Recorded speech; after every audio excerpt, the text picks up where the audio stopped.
En nombre de la Fundación Poma para el Desarrollo y el Teatro Luis Poma, les damos la bienvenida a esta primera escuela de espectadores del año 2022. Soy David Rocha, coordinador de este espacio, teatrólogo y docente de la Universidad Centroamericana. Este día vamos a conversar sobre la más reciente producción del Teatro Luis Poma, dirigida por Roberto Salomón, El chico de la última fila, texto de Juan Mayorga. Bienvenido, Roby, a este espacio, a este escenario. Gracias, David. Aquí estamos en la escenografía del chico de la última fila, pero no durante una función, por supuesto. Hoy estamos aquí de invitados, nos hemos robado un poquito el escenario y estamos en lo que ustedes como audiencias pueden ver en esta puesta en escena, que es un texto, don Roberto, muy complejo. Estuve viendo la puesta en escena, vi las presentaciones del espectáculo y en realidad tiene muchas capas, muchas tramas, y pasar del texto de la propuesta de Juan Mayorga a la escenificación creo que llevó un trabajo muy arduo y muy fino de ojo de buen director. Gracias, gracias. Sí, la obra es una obra muy compleja. Muy difícil de montar, muy fácil de entender, porque Juan Mayorga es un gran dramaturgo. Bueno, él tiene 56 años y es uno de los mejores dramaturgos del mundo. Tiene con más de 30 obras publicadas en muchísimos idiomas, y El chico de la última fila es quizás una de sus obras más conocidas y más montada, porque precisamente habla de un problema que le es muy accesible a la gente, porque Juan Mayorga siempre trabaja con distintos niveles. Tiene un nivel filosófico, un nivel político, un nivel social, pero como dice uno de sus personajes en esta obra, a la gente le gusta que le cuenten historias, y esta es una historia tremenda, una historia finalmente de mirones. Es decir, cómo a todos nos gusta estar espiando cómo vive la otra gente. Yo dije espiando a propósito en buen salvadoreño, ¿verdad? O sea, ver cómo vive la otra gente. Es una historia de maestros y discípulos, de amantes, de esposos, de padres e hijos y de amigos, y que muestra cómo todos tenemos esa necesidad de ver cómo es la vida de los demás. Cuéntenos, don Roberto, ¿de qué trata El chico de la última fila? Qué pregunta más difícil. El chico de la última fila es la historia de un chico que se sienta en la última fila de las clases. Él nunca participa, no dice nada, y un día el profesor de literatura les pide de escribir un ensayo corto sobre lo que hicieron el fin de semana. Y el único de toda la clase que escribe algo que vale la pena es este chico. Entonces el profesor de literatura, que es un escritor frustrado porque nunca logró triunfar como escritor, y como dice él, que por qué estoy dando clases en secundaria cuando yo lo que quería hacer es escritor. Entonces se enamora de cómo este chico escribe bien, porque escribe muy bien, y empieza a entrar en la mecánica de este chico. Pero da la casualidad que el chico está escribiendo, lo que está escribiendo y está describiendo es la vida de la familia de uno de sus compañeros. Entonces la esposa del profesor se enoja mucho y dice que esto es inmoral, que no debe de hacerse, que nos va a ir mal, etc. Pero ella misma empieza a fascinarse por la calidad del arte que tiene el chico de la última fila. Y poco a poco todos están aspirados en esta vorágine de violencia latente hasta que todo explota. Hay algo importante en esta idea de ver, en esta idea de ir construyendo capas que dentro del arte, dentro del teatro, serían los niveles de discursividad. Es decir, cómo hay ideas, ¿verdad?, que se van superponiendo unas a otras, y hay una relación entre la forma, que es lo que vemos en el escenario, que es la puesta en escena con todos sus elementos, y el contenido, que son estos discursos que se van trabajando. ¿Cómo fue ese trabajo en El chico de la última fila, ya que hay muchas capas de discursividad? Claro, porque un mal dramaturgo inmediatamente va a comunicar a través de sus personajes las ideas. Un buen dramaturgo lo hace a través de las situaciones, a través de la construcción del personaje, pero no lo dice abiertamente. O sea, el público tiene que ir descubriendo las cosas. Y hay una cosa muy importante que dice, pero creo que no estoy contestando la pregunta. No importa, después yo lo llevo otra vez. Hay una cosa muy importante que dice el gran dramaturgo estadounidense Edward Albee, que escribió Quien le teme a Virginia Woolf, que dice que la catarsis no la debe de proporcionar el dramaturgo, la catarsis la tiene que proporcionarse a sí mismo el espectador después de haber visto la obra. Entonces esta obra deja, a diferencia del cine, el cine siempre ata cabos, el teatro no debe de atar cabos, el teatro tiene que dejar las cosas en suspenso para que el público saque sus propias conclusiones. Y al ver el espectáculo, creo que ese es uno de los elementos que resalta en relación con la audiencia. Es decir, cómo al espectador, a la espectadora no se le da toda la información, sino que la misma puesta en escena, el mismo texto va dosificando la información y el espectador es el que al final resuelve muchos de los conflictos de los personajes que vemos en el espectáculo. Claro, le estamos pidiendo al espectador que trabaje también como espectador, tiene que atar los cabos, tiene que atar las piezas, es un rompecabezas y él va diciendo, sí, aquí esto, aquí aquello no le voy a contar porque no le voy a contar el final, pero y un final que no es nada previsible. Pero sí me recuerda en muchos aspectos películas como La ventana indiscreta de Hitchcock, que precisamente trata de espiar, de cómo un mirón empieza a ver a todos sus vecinos, o la película de Michael Haneke que se llama Caché, donde dos personas son vigiladas y nunca saben quién las está vigilando ni por qué. Entonces, en esta época de vigilancia extrema, me parece muy importante hacer una obra así. Eso es una de las cosas que a mí también me interesa mucho en cuanto a uno de los niveles de discursividad del espectáculo, y es las metáforas que se construyen a través de los dos espacios de ficción principales, ¿verdad? Que dialogan en la obra. Tenemos 4 espacios, justamente nosotros estamos en la escenografía, pero hay 2 espacios que son la escuela, ¿verdad? Y la casa de uno de los chicos de la escuela, y cómo estos espacios también se convierten en espacios de vigilancia, en espacios que construyen y que también permean la forma en la que nosotros vemos el mundo. Y en este espectáculo, que es un espectáculo que se trata de cómo uno se va construyendo esas formas de ver y va exponiendo esas realidades, es, pienso yo, uno de los elementos importantes para entender el espectáculo.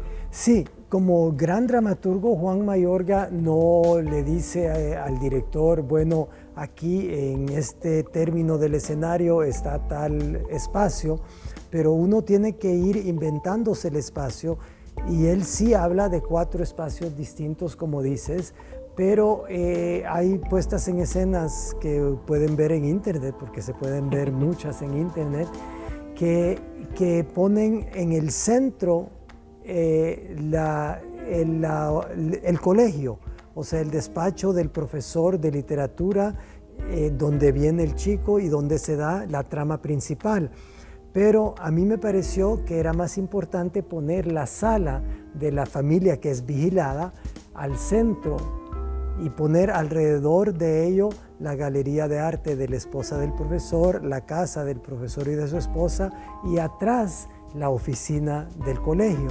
Entonces esto crea una dinámica que se vuelve muy difícil con las entradas y salidas de los actores en los personajes, pero que le da una vida mucho más fuerte a la obra que de otra forma, para mí, pero esa es mi visión personal. Y esa idea, esa visión, ¿verdad?, que usted tiene como director, y es algo que hemos podido ver recurrente en su trayectoria, y es la idea de poner la familia, la centralidad de la familia dentro de la ficción teatral. Y creo que no es fortuito que en este caso usted decida colocar a la familia, encima también subrayarla, porque es dentro del espacio escénico el color más fuerte. Estamos hablando del rojo pues, como predominante, y a partir de la familia, es decir, a partir de esa relación entre lo privado y lo público, explotan los conflictos de la obra.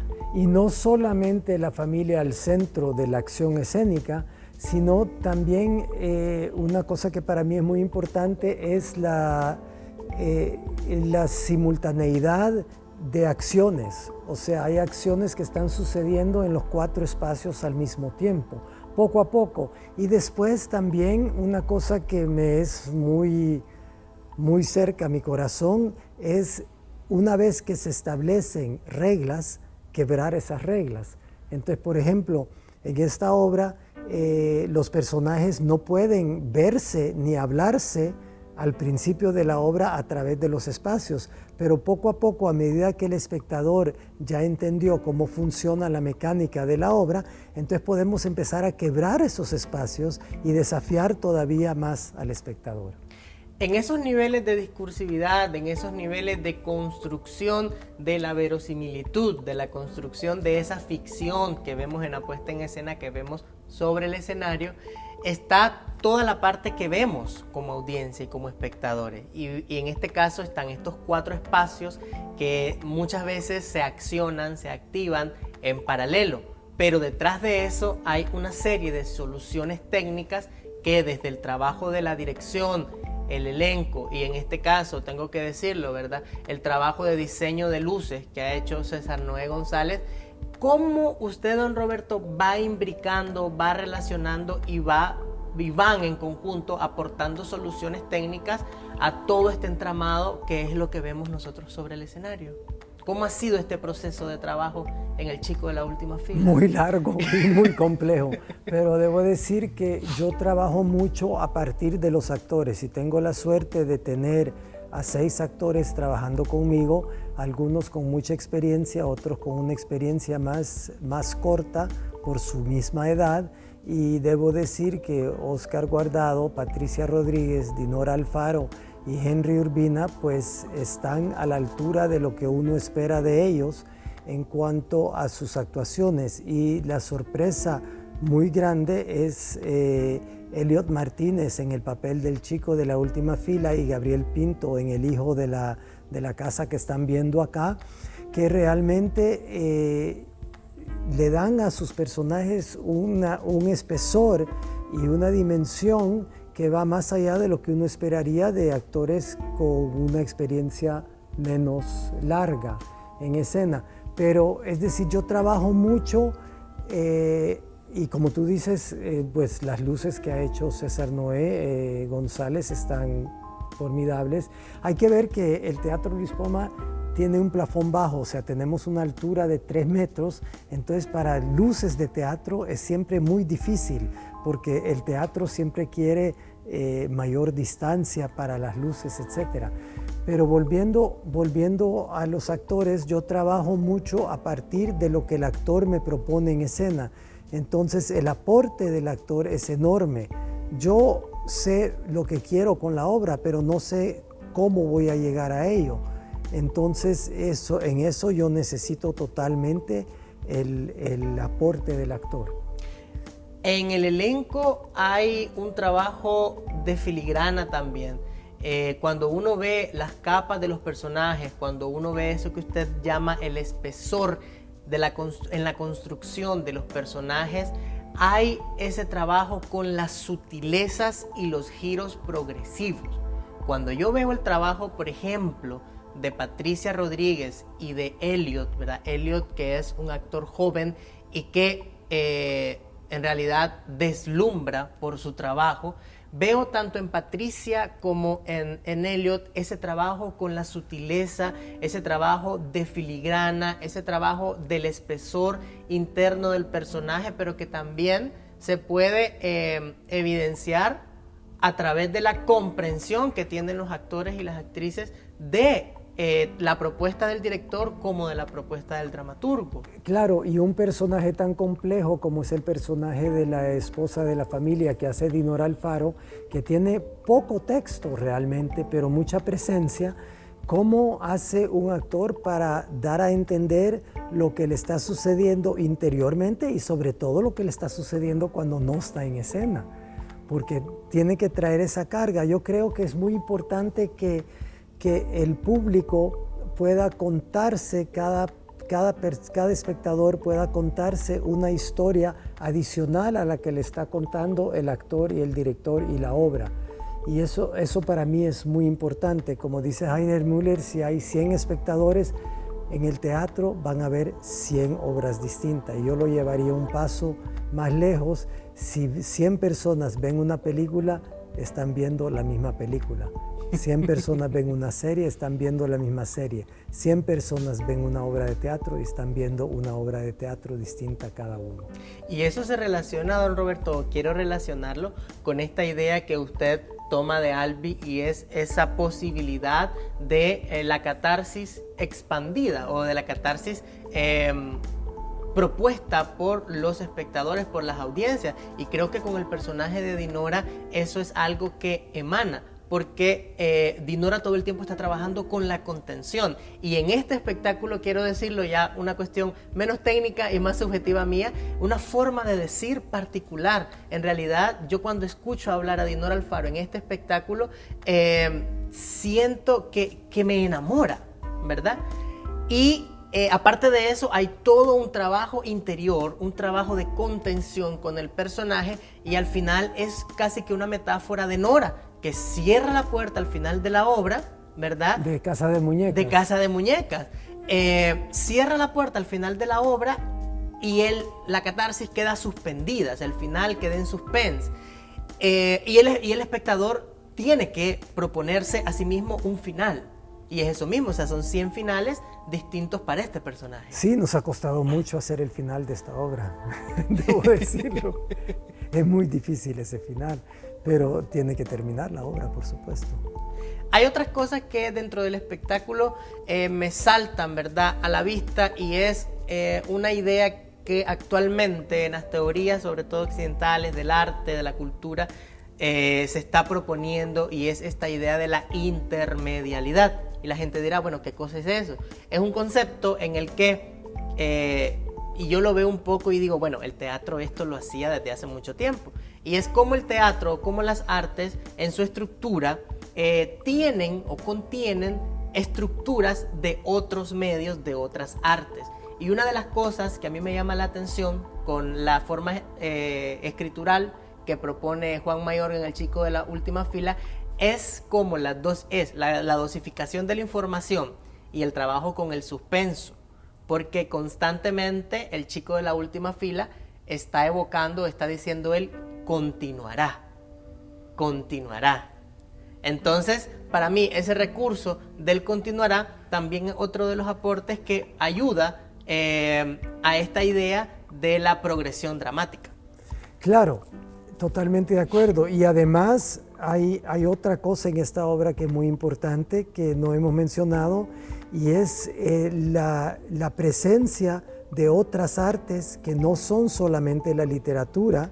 Bueno, el teatro está presente porque es una obra de teatro, la literatura es el tema principal de la obra, pero está el tema del arte contemporáneo, porque la esposa del profesor dirige una galería de arte contemporáneo que está quebrando porque la gente no quiere ver eso. Como dice uno de los personajes, la gente lo que quiere es decoración, no quiere arte. Entonces, esto es bien importante también porque te está poniendo al espectador frente a sus propias opiniones. ¿Qué pienso yo de la literatura? ¿Qué pienso yo del teatro? ¿Qué pienso yo de las artes plásticas? ¿Cómo me sitúo yo en relación con la obra? Es una obra sumamente inteligente, sumamente divertida, y se la pasan muy bien. Y además de estas, digamos, polémicas estéticas que nos presenta la obra, hay algo que es bien particular, y es la construcción o la relación entre el tiempo de la ficción, es decir, el tiempo en el que ocurre o los tiempos en los que ocurre la obra, y el tiempo de la escena, que es el tiempo real y concreto en el que sucede el espectáculo. Ya hemos hablado un poco, don Roberto, del trabajo con las escenas simultáneas, pero ¿cómo ha sido ese trabajo con el tiempo en este espectáculo? Bueno, por suerte Juan Mayorga ha escrito una obra que en el tiempo es lineal. No hay flashback, no hay flash forward, no se destruye el tiempo. Entonces el tiempo es lineal, entonces eso hace que sea muy fácil como espectador de seguir la acción de la obra. Con lo que se juega mucho, el malabarismo viene más en los espacios, en los personajes, en que uno en un espacio, o sea, se quiebra el espacio, en que uno en un espacio dice un texto y le contesta a alguien que está en otro espacio, pero no está en otro tiempo. Entonces eso por suerte, porque si no sería muy complicado. Creo que eso también ayuda con ese juego de la construcción de la ficción y la realidad dentro de la misma obra. Sí, porque si uno ve bien la obra, los personajes de la familia cuya sala estamos viendo son un espacio de ficción, porque es lo que está escribiendo el chico. Lo que pasa entre el chico, el maestro y la esposa del maestro es la acción diaria. Pero lo que pasa es que como estos personajes de la ficción se dan cuenta que están siendo mirados, que están puestos bajo un microscopio, entonces ellos de repente reaccionan también, pero eso no lo voy a contar. Eso no lo vamos a contar, eso mejor que la gente lo venga a ver al Teatro Luis Poma. Hay algo también que a mí me parece fundamental y es, como decíamos, el trabajo con las luces. Este espectáculo particularmente tiene muchísimos cambios de luces que van precisos e hilvanados durante toda la hora y más que dura el espectáculo. Claro, porque se está trabajando sobre 4 distintos espacios simultáneos, entonces hay muchos cambios de luces. La gente entra en un espacio, sale de ese espacio, entra a otro, la luz tiene que seguirlos y bueno, hay cerca de 100 cambios de luces en este espectáculo y la luz para mí siempre tiene que contar una historia y esto, como dije antes, se vuelve más difícil. Uno no puede realmente contar anocheceres, amaneceres, etcétera, en un espacio de este tipo, pero se va dando el ambiente, el sentimiento de los personajes a través de la luz. Es muy importante estar atento a lo que sucede en el entramado teatral de El Salvador. Hay distintas puestas en escenas, hay distintos espacios para ver teatro y creo que El Chico de la Última Fila, escrita por Juan Mayorga y dirigida por Roberto Salomón, producción del Teatro Luis Poma, pone el acento en una vértebra muy sensible dentro de la coyuntura y dentro de el entramado teatral del Salvador, y es esa idea de el mirón, el voyeur, el espiar, el estar pendiente del otro, el estar pendiente de lo que está pasando allá y sobre todo exaltarlo, exponerlo y de hacer visible o de hacer público lo que comúnmente es privado.